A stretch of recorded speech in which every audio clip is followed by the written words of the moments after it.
Maximum difference between node and ancestor DSA का easy question है. Let's solve it on leet code. सबसे पहले अपन समझ लेते हैं कि प्रॉब्लम क्या है. तो बेसिकली अपन को एक बाइनरी ट्री देके रखा है और अपन को निकालनी है एक वैल्यू v. ठीक है, एक वैल्यू v निकालनी है जिसमें दो नोड्स का डिफरेंस हो और वो डिफरेंस की अपन को एब्सोल्यूट वैल्यू निकालनी है. जैसे फॉर एग्जांपल एक है नोड 1 और एक है node i. Let's say node i minus node j की एब्सोल्यूट वैल्यू निकालनी है ना. मतलब कि बस मैक्सिमम होनी चाहिए और ये वैल्यू भी मैक्सिमम होनी चाहिए. जैसे फॉर एग्जांपल अगर मैं लिख रहा हूँ 1 माइनस 8 तो ये आता है -7. तो अपन को सिर्फ 7 ही चाहिए, इसमें से माइनस वैल्यू नहीं चाहिए, है ना. और जैसे मैंने लिखा है 10 माइनस 2 तो ये है 8. अब इन दोनों में से मैक्सिमम 8 है तो अपन को 8 आंसर निकालना है. तो बेसिकली अपन को ऐसे दो नोड्स चाहिए जिनका अपन को डिफरेंस करना है मैक्सिमाइज. ऑल्सो वो दो नोड्स कोई से भी नहीं हो सकते, वो दो नोड्स होने चाहिए नोड और उसका एंसेस्टर. मतलब कि फॉर एग्जांपल जैसे कि ये एक अपनी लिस्ट बन रही है ना, रूट से लेकर लीफ तक. तो इसके अंदर जितने भी नोड्स है वो लेट्स से 3 है तो 3 का एंसेस्टर हो जाएगा 8. 1 है तो 1 का एंसेस्टर हो जाएगा 3 या फिर 8. 7 का एंसेस्टर 6 हो जाएगा, 7 हो जाएगा, 8 हो जाएगा. 13 का एंसेस्टर 14 हो जाएगा, 10 हो जाएगा, 8 हो जाएगा. तो ऐसे. सो बेसिकली अपन लेट्स से अगर अपन सिर्फ इस पर्टिकुलर उसमें जा रहे हैं, इस पर्टिकुलर अपन लीफ में जा रहे हैं, है ना, या पाथ में जा रहे हैं, तो अपने पॉसिबल आंसर हो सकते हैं 13 माइनस 14 या 14 माइनस 10 या 13 माइनस 10 या 14 माइनस 8, है ना. और अपन को ऑप्टिमली क्या करना है, अपन को ये डिफरेंस को मैक्सिमाइज करना है. तो अपन को डायरेक्टली दिख रहा है जब अपन को डिफरेंस को मैक्सिमाइज करना है अपन को दो नोड्स के, तो अपन को सबसे छोटी और सबसे बड़ी वैल्यू को माइनस कर देना चाहिए. जैसे फॉर एग्जांपल अगर मैं इस लीफ में जाऊंगा तो सबसे छोटी वैल्यू है 8 एंड सबसे बड़ी वैल्यू है अपनी 14. तो मैं क्या कर दूंगा, 8 माइनस 14 कर दूंगा. तो ये अपना कितना आ जाएगा, 2 6 आ जाएगा. अब जैसे ये लीफ थी, एक ये लीफ है, तो इसमें हो जाएगा 8 माइनस 1 जो कि देता है 7. और इस पर्टिकुलर क्वेश्चन का आंसर है 7. तो अपन इसका यहाँ पे देखें भी तो इट्स 7.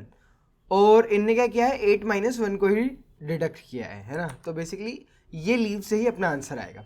अपन ने एंसेस्टर लिया है 8 को और अपन ने नोड लिया है 1 को. ठीक है, तो नोड और उसका एंसेस्टर, है ना. और अपन को डिफरेंस मैक्सिमाइज करना है और उसकी एब्सोल्यूट वैल्यू चाहिए अपन को. तो फर्क नहीं पड़ता कि अपन 8 माइनस 1 करें या 1 माइनस 8 करें, है ना. अब अपन देखते हैं कि इस प्रॉब्लम को अपन अप्रोच कैसे कर सकते हैं.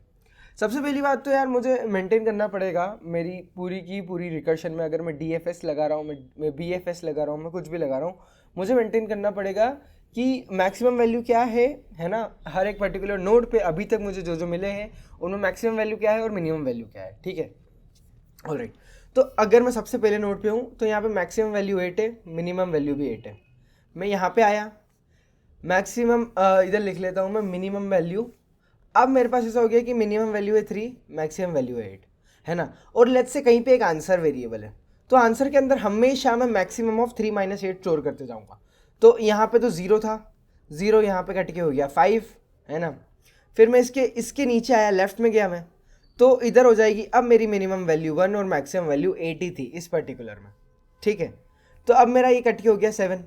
अब अगर मैं यहाँ से राइट जाता तो यहाँ पे मेरी मिनिमम वैल्यू 3 ही रहती और मैक्सिमम वैल्यू 8 ही रहती, है ना. मेरी मिनिमम वैल्यू 3 रहती, मैक्सिमम वैल्यू 8 ही रहती. अगर मैं इसके लेफ्ट में जाता तो मिनिमम वैल्यू 3 8, यहाँ पे भी 3 एंड 8, कुछ चेंज नहीं हुआ, है ना. मैक्सिमम मिनिमम वैल्यू अपने हर पर्टिकुलर नोड पे देख लिए और उन नोड्स पे जा जाके अपन ने उन वैल्यूज को डिडक्ट भी कर दिया है ना.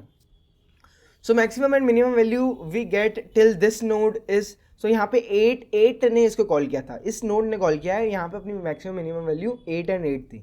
तो जैसे ही मैं इधर आया मेरी मिनिमम वैल्यू तो 8 ही है, मैक्सिमम वैल्यू हो जाएगी 10, है ना. इसके राइट में क्या, तो मिनिमम वैल्यू 8 ही है, मैक्सिमम वैल्यू हो जाएगी 14. मैं यहाँ पे आया, मिनिमम वैल्यू 8 ही है, मैक्सिमम वैल्यू 14 ही है. तो बेसिकली मैं इससे कोशिश कर सकता हूँ आंसर निकालने की, है ना. मैं इससे कोशिश कर सकता हूँ आंसर निकालने की और मैं इससे कोशिश कर सकता हूँ आंसर निकालने की, है ना. और भी बहुत सारे नोड्स है बट जनरली वो सब रिपीट ही हो रहे हैं अपन देखेंगे तो. ये भी एक नोड है एंड ये भी एक नोड है. इससे तो अपना आंसर 0 आएगा, इससे 2 आ जाएगा, इससे 6 आ जाएगा, इससे 5 आ जाएगा, बट इससे आएगा अपना आंसर 7 और अपन को यही चाहिए था. सो बेसिकली यही है and this is pretty simple. But mainly बस ये अपन को समझना था कि हर एक नोड पे अपन को minimum and maximum value he store करके रखनी है ना। आप कंफ्यूज अगर हुए होंगे तो इसी चीज़ में हुए होंगे। ठीक है, अब अपन इसको देख लेते हैं, इसको अपन ने कोड कैसे किया है। तो सोल्यूशन में बेसिकली अपन ने क्या किया है, अपन ने बनाया है DFS, डेप्थ फर्स्ट सर्च अपन ने कॉल किया है। DFS में अपन ने लिया है रूट एंड रूट वैल्यू, और मतलब बेसिकली अपन ने जो भी DFS है उसके अंदर रूट है और मैक्सिमम एंड मिनिमम वैल्यू है अपने पास। इनिशियली मैंने दोनों को रूट वैल्यू दे दिया है, फ़र्क नहीं पड़ता क्योंकि मैं जैसे अंदर जाऊँगा मैक्सिमम मिनिमम वैल्यू यही रहेगी और वो डिडक्ट होके हो जाएगी 0। ठीक है, जैसे अपन ने देखा था जो अपनी रूट वैल्यू थी उसके लिए अपना आंसर 0 आ रहा था क्योंकि दोनों नंबर सेम थे, मैक्सिमम और मिनिमम वैल्यू दोनों सेम थी। ठीक है, इनिशियली याद रखना हमेशा ये मैक्सिमम मिनिमम वैल्यू को डिफरेंट मत कर देना। क्यों? क्योंकि अंदर घुसते से ही क्या होगा, अगर आपने पहले ही लिख दिया है मैक्सिमम माइनस ये वाली लाइन आपने अगर पहले ही लिख दी है ना, इसके MX और MN को रीसेट करने से पहले लिख दिए तो आपका आंसर कुछ अलग आ सकता है अगर ये दोनों डिफरेंट है तो, है ना। तो इसके लिए मैंने दोनों को सेम लिया है, बट अंदर घुसते से ही अपना मैंने मैक्सिमम निकाला है कि यार अभी तक जो भी मैं पॉसिबल जिसमें 5 से आया हूँ उसका मैक्सिमम कॉमा में हम दोनों में से ज़्यादा कौन है उसको ले लो, हम दोनों में से कम कौन है इसको ले लो, मिनिमम में किया है अपन। ठीक है, दोनों वेरिएबल का नाम दिया मैंने MN और MX। फिर मैंने एक आंसर वेरिएबल बाहर मेंटेन करके रखा है। क्यों? क्योंकि मुझे सबके अराउंड आंसर निकालना है ना। आंसर कॉमन हो सकता है और आंसर किसी भी नोट से आ सकता है ना। तो आंसर को इसलिए मैंने DFS से कॉल नहीं किया। अगर अपन चाहते तो अपन ये भी कर सकते थे कि आंसर को DFS से रिटर्न कर सकते थे, फिर अपन को हर बार जब भी रिटर्न आता अपन को मैक्सिमम ऑफ जो भी अपन ने लेफ्ट और राइट कॉल करे हैं अपन को उससे आंसर निकालना पड़ता है ना।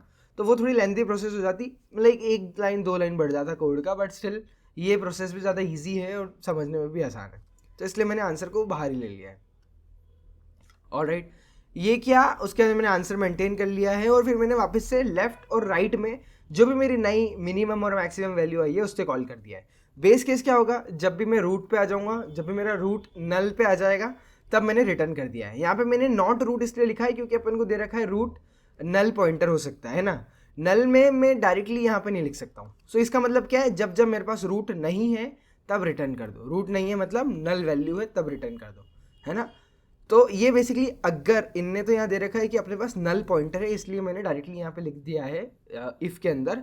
अगर सिर्फ NULL होता, कैपिटल NULL होता तो मैं शायद ये काम नहीं कर पाता, है ना। ये सिर्फ नल पॉइंटर के लिए वर्क करता है। ऑलराइट, ये चीज़ हो गई। अब अपन कर लेते हैं इसकी time complexity analysis. So basically अपन ने क्या किया है, हर नोड को एक एक बार विजिट किया है ना। तो इसकी टाइम कॉम्प्लेक्सिटी हो जाएगी big O of N। DFS के थ्रू अपन हर नोड को एक बार विजिट किया है और उसके अंदर भी अपने ज़्यादा कुछ काम नहीं किया है। Minimum and maximum function call करे हैं जो कि बिग O ऑफ 1 के ही होते हैं। सो बेसिकली इसकी टाइम कॉम्प्लेक्सिटी है बिग O ऑफ N। इसको अगर अपन हाइट केस में देखते कि यार हाइट के हिसाब से कितना हो रहा है, अगर इसकी हाइट अपन को h दे के रखी है और इसकी टाइम कॉम्प्लेक्सिटी फिर कितनी हो रही है, तो उस केस में हो जाती है 2 to the power h, है ना। क्योंकि लोएस्ट नोड में 2 to the power h calls हो सकते थे एट मैक्सिमम। ऑलराइट, ठीक है, ये हो गई time complexity analysis. So this was the whole question. कुछ भी डाउट है इस क्वेश्चन से रिलेटेड, किसी और चीज़ से related, please feel free to ask it in the comments. Also leave a like and subscribe as well. Thank you everyone.